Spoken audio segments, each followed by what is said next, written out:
Hello guys, welcome back to PC वाले YouTube channel. And आज की वीडियो में हम एक रिव्यू का रिव्यू करने वाले हैं जो कि है 11700 की। जी हाँ गाइस, इंटेल का 11th जेन जो कि आने वाला था साइप्रस कोव आर्किटेक्चर के ऊपर, और ये नए सीपीयूज हैं। जी हाँ गाइस, ये नए सीपीयूज लॉन्च हुए इंटेल के, और यहाँ पे हम रिव्यू का रिव्यू इसलिए कर रहे हैं बिकॉज ये ऑफिशियली अभी लॉन्च नहीं हुए हैं, लेकिन फिर भी जो है वो हम इसका रिव्यू करेंगे। कैसे करेंगे वो हम आपको डिटेल में बताएंगे। तो इंटेल का i7 11700 के ये इस महीने 30 मार्च को रिलीज होने वाला है, लेकिन यहाँ पे इसके पूरे रिव्यूज और बेंचमार्क रिलीज हो चुके हैं। कैसे तो मैं बताता हूँ। एनानटेक वन ऑफ द फेमस और बहुत ही टेक सेवी अगर साइट में तुम्हें बोलूँ, अगर तुम एक टेक एंथुजियास्ट हो तो तुमने एनानटेक का नाम सुना ही होगा। वैसे इनका है कि इंटेल के जो 11th जेन के सीपीयूज हैं ये टेक्निकली अभी लॉन्च नहीं हुए हैं, और इनको अभी मार्च में फर्दर आगे लॉन्च होना है। इनकी रिव्यू की डेट है, ऑफिशियल डेट वो है मार्च 30, यानी ये मार्च 30 को रिलीज होंगे और मार्च 30 को आपको हमारे रिव्यूज देखने को मिलेंगे।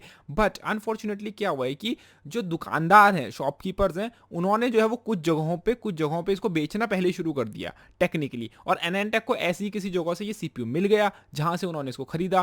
तो टेक्निकली जब तुम किसी प्रोडक्ट को बाय करते हो ना, तो तुम किसी एनडीए यानी कि नॉन डिस्क्लोजर एग्रीमेंट के अंदर नहीं आते हो। अगर आपको नहीं पता तो रिव्यूवर्स को यानी कि यूट्यूबर्स को या प्रेस को, या फिर जो वेबसाइट पे जैसे इन्होंने आर्टिकल लिखे हैं, प्रेस को जो है वो मीडिया को सैंपल्स पहले मिल जाते हैं। लाइक अगर कोई ग्राफिक कार्ड 1 तारीख को रिलीज होने वाला है, तो हम लोग को यानी यूट्यूबर्स को वो ग्राफिक कार्ड या कोई भी सीपीयू है, कुछ भी है रिव्यू सैंपल, वो उससे पहले मिल जाएगा। हम लोग उसे टेस्ट करेंगे। हम लोग को उसके बारे में बताने की इजाजत किसी को नहीं होती। लाइक मेरे पास अगर एनवीडिया का 3080 Ti या 3050 Ti जैसा कोई ग्राफिक कार्ड अगर रखा हुआ है, तो मैं उसके बारे में आपको बता नहीं सकता कि मेरे पास ये रखा हुआ है, इसके इतने बेंचमार्क्स हैं, ये है वो है, क्योंकि उसका एक पूरा नॉन डिस्क्लोजर एग्रीमेंट होता है कि आप इस तारीख से पहले अपने बेंचमार्क, इस तारीख से पहले अपने रिव्यू नहीं डाल सकते। तो ये होता है जब आपको इंटेल, एएमडी, एनवीडिया, कोई भी बड़ी कंपनी सैंपल सेंड करती है। लेकिन यहाँ पे इनको सैंपल सेंड नहीं हुआ, इन्होंने खरीदा है उसको, ठीक है, क्योंकि कुछ जो है शॉपकीपर उन्होंने सेल करना शुरू कर दिया था इसको पहले ही। नाउ हम जानते हैं कि इंटेल का जो i7-10 ये 11700 की है, ये 8 कोर 16 थ्रेड का सीपीयू है, और जो 11900 की i9 आएगा वो भी 8 कोर 16 थ्रेड का है। तो जी हाँ, दोनों में जो है वो ज़्यादा फर्क नहीं है, बस 200 मेगाहर्ट्ज का आई थिंक बूस्ट फ्रीक्वेंसी में डिफरेंस है। उसके अलावा दोनों सीपीयू बिल्कुल आइडेंटिकल है। तो ये जो परफॉर्मेंस तुम यहाँ पे देख रहे हो ना i7-11700 की सेम परफॉर्मेंस तुम्हें i9-11900 के भी देखने को तुम्हें सेम परफॉर्मेंस देगा। थोड़ा बहुत अंतर होगा क्योंकि उसकी फ्रीक्वेंसी जो है वो 200 मेगाहर्ट्ज ज्यादा है, बट अगेन ये सेम रहने वाली है। ओवरऑल जो चीजें रहेगी वो सेम रहेगी। बाकी यहाँ पे जिनको नहीं पता, 11th जेन जो है ये वही स्काईलेक आर्किटेक्चर पे बेस्ड नहीं है, ये साइप्रस कोव आर्किटेक्चर के ऊपर बेस्ड है। रॉकेट लेक जो है इसका नाम है, कोड नेम है। और ये जो 11th जेन है, इसको एक्चुअली में जो साइप्रस कोव ये जो आर्किटेक्चर है, ये तुम्हारा आना था 10 नैनोमीटर पे, पर तुम जानते हो इंटेल का 10 नैनोमीटर तो उनसे बन नहीं रहा, या उनके 10 नैनोमीटर प्रोसेस जो है वो प्रॉफिटेबल नहीं है। तो उन्होंने वो 10 नैनोमीटर का जो आर्किटेक्चर जो उन्हें 10 नैनोमीटर के ऊपर लेके आना था, वो उन्होंने 40 नैनोमीटर के ऊपर बना दिया है। तो जी हाँ गाइस, जो चीज़ 10 नैनोमीटर पे बननी थी वो 14 पे बना के अब लोग इंटेल लेके आ रहा है। तो अब इसकी स्पेक्स देखते हैं। तो आने वाला जो सबसे हाई एंड प्रोसेसर होगा इंटेल की तरफ से वो होगा i9-11900 की, ठीक है। उसके अंदर 8 कोर 16 थ्रेड होंगे। ये जो रिव्यू करा है इसके भी अंदर 8 कोर 16 थ्रेड है। 125 वॉट की टीडीपी, 125 वॉट की टीडीपी। उसकी बेस फ्रीक्वेंसी नहीं पता, लेकिन बूस्ट फ्रीक्वेंसी में थोड़ा बहुत ही अंतर है। लाइक उसकी देखो, अगर तुम थर्मल वेलोसिटी बूस्ट और ऑल कोर फ्रीक्वेंसी बूस्ट देखोगे तो देखो 4600 मेगाहर्ट्ज इसकी है और इसकी 48 है। तो देख सकते हो कि 200 मेगाहर्ट्ज का ही अंतर है। तो तुम्हें ज़्यादातर वही देखने को मिलेगा। बाकी इसके अंदर हाँ तुम्हें XCLP ग्राफिक्स देखने को मिलेंगे, पर इंटीग्रेटेड ग्राफिक्स पे तो हमें खेलना नहीं है। PCI Gen 4 का सपोर्ट मिलता है, बट अगेन उसका भी हमें यहाँ पे ज़रूरत नहीं है। और इन्होंने जो है वो यहाँ पे अराउंड $469 के आसपास इसको पे करके खरीदा है। तो इसके गेमिंग बेंचमार्क्स के ऊपर हम देखेंगे कि कितना ये गेमिंग परफॉर्मेंस तुम्हें देता है। और यहाँ पे तुम देख सकते हो कि 1100 के का CPU का स्कोर और ये सब तुम्हें जो है वो कैश वगैरह की डिटेल्स दी है। तो यहाँ पे टेम्परेचर एंड पावर कंजम्पशन पे जाते हैं। तो यहाँ पे देखो हम जाते हैं, तो अगर हम यहाँ पे शॉर्ट में आए तो यहाँ पे तुम देख सकते हो 11700 की सिर्फ 8 कोर 16 थ्रेड का सीपीयू है, 125 वॉट की टीडीपी। कितनी पावर कंज्यूम कर रहा है?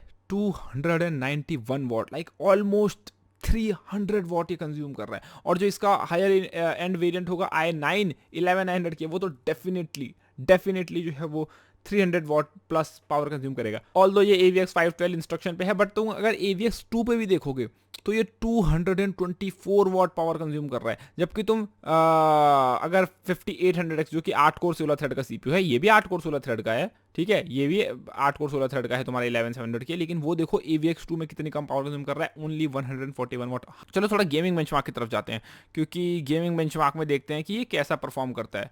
तो गेमिंग बेंचमार्क में अगर तुम देखोगे तो यहाँ पे जैसे कि तुम देख सकते हो गेमिंग बेंचमार्क में Deus Ex Mankind डिवाइडेड अगर तुम देखो 1080p मैक्स पे तुम्हें एवरेज एफपीएस कितने मिलते हैं, 142 का एवरेज एफपीएस, लाइक 5800x जो है वो बीट कर रहा है इसमें। और हम लोग ये होप करके चल रहे थे कि इंटेल का जो है वो ये सीपीयू गेमिंग में अच्छा परफॉर्म करेगा, बट तुम देख सकते हो इवन इनका पुराना 9900KS उससे अच्छा परफॉर्म कर रहा है, ठीक है, इस गेम में। तो क्या ही बोलें। अब चलो दूसरे गेम पे बढ़ते हैं, फाइनल फैंटेसी पे अगर हम जाएं तो फाइनल फैंटेसी में अगर तुम देखोगे ये तो 1440p पे ये बेंचमार्क है, तुम 1440p पे देखोगे तो 5800x रॉक कर रहा है इसको, 229 एफपीएस यहाँ पे देखो 109, इवन 10700K और 1900KS जो पुराने हैं वो इससे अच्छा बेटर परफॉर्म कर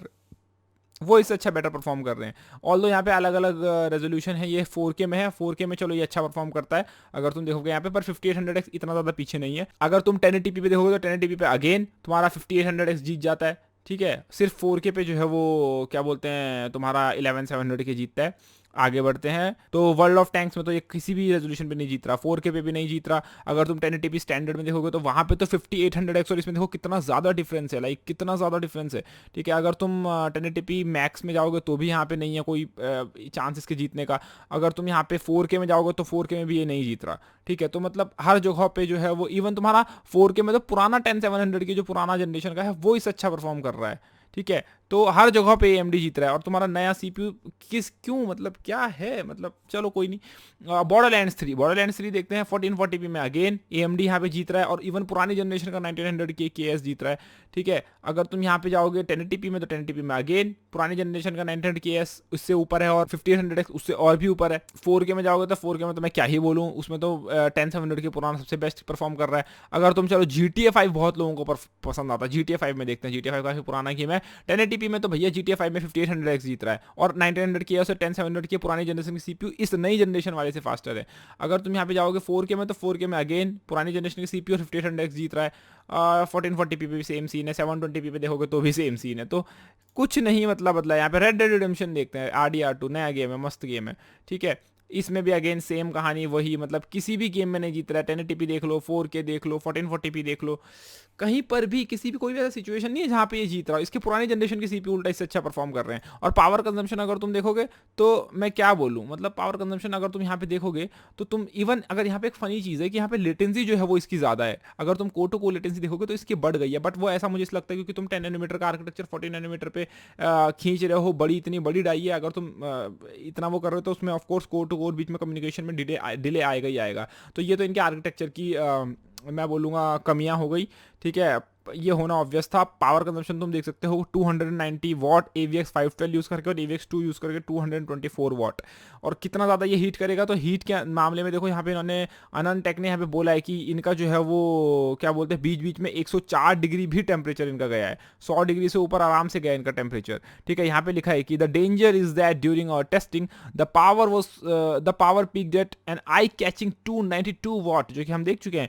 this was during an all core AVX 512 workload, okay हम देख चुके हैं। ऑटोमेटिकली सेट एट 4.6 गीगाहर्ट्ज, और ये 4.6 गीगाहर्ट्ज पे इससे ऊपर नहीं गया वो। And the CPU hit 104 degree Celsius momentarily, 104 degree Celsius. और ये तब है जब इनका एम्बियंट टेम्परेचर 28 29 या फिर आई थिंक 24 25 डिग्री होगा, ठीक है। आपके घर में 30 डिग्री टेम्परेचर होगा, 32 डिग्री टेम्परेचर होगा, लाइक ज़्यादा ही होगा, ठीक है। आपका एम्बियंट 20-25 डिग्री नहीं होगा। तो आपका तो ये 115 116 जाना AVX 512 में कुछ भी नहीं है टेम्परेचर, ठीक है। और उससे पहले आपका PC शट डाउन हो जाएगा, इतना हाई एंड अगर तुम इतना हाई टेम्परेचर जाता है तो।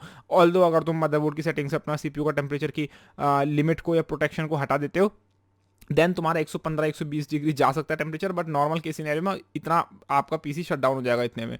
तो डिसअपॉइंटिंग, ये CPU डिसअपॉइंटिंग है। पता नहीं इंटेल क्यों लॉन्च कर रहा है। ऑल्दो इस साल 12th जनरेशन भी लॉन्च होगी एंड में, ये इंटेल पता नहीं क्यों लॉन्च कर रहा है 8 कोर के CPU, इसमें कोई 10 कोर का CPU नहीं है। हाँ कहीं कहीं पे ये CPU फास्टर है, लेकिन अगर तुम इवन प्रोडक्टिविटी बेंचमार्क्स में भी जाओगे तो वहाँ पर भी जो है वो AMD जीत रहा है, ठीक है। अगर तुम देखोगे तो ऑफ कोर्स उसमें भी AMD जीत रहा है। लाइक तुम यहाँ पे अगर कंप्रेशन डीकंप्रेशन वगैरह हैंडब्रेक वगैरह में देखो तो तुम देख सकते हो कि यहाँ पे भी AMD विनर है। अगर तुम 7 zip पे देखोगे तो यहाँ पर भी जो है वो देख सकते हो तुम AMD 5800X विनर है। तो यहाँ पे एनकोडिंग परफॉर्मेंस देखोगे तो यहाँ पे भी तुम देखोगे कि क्या बोलते हैं AMD विनर है। ठीक है, तुम विनरार में तुम देखोगे तो यहाँ पे जो है वो यहाँ पे भी तुम देख सकते हो कि AMD ही विनर है। ठीक है, तो तुम कहीं पर भी जाओ, क्रैकन 1.1 अगर तुम वेब टेस्ट देखोगे, ये तुम्हारा आई थिंक ये तुम्हारा जावास्क्रिप्ट टेस्ट है, तो अगर तुम इसमें देखोगे तो यहाँ पे भी जो है वो देखो AMD विनर है, क्योंकि लोअर इज बेटर है इसमें। यहाँ पे तो यहाँ पे कम हो तो ज़्यादा फास्ट होता है, तो वो यहाँ पे गूगल ऑक्टेन 2.0 वेब टेस्ट देखोगे तो यहाँ पे हायर इज बेटर, तो देखो तुम देख सकते हो AMD विनर है।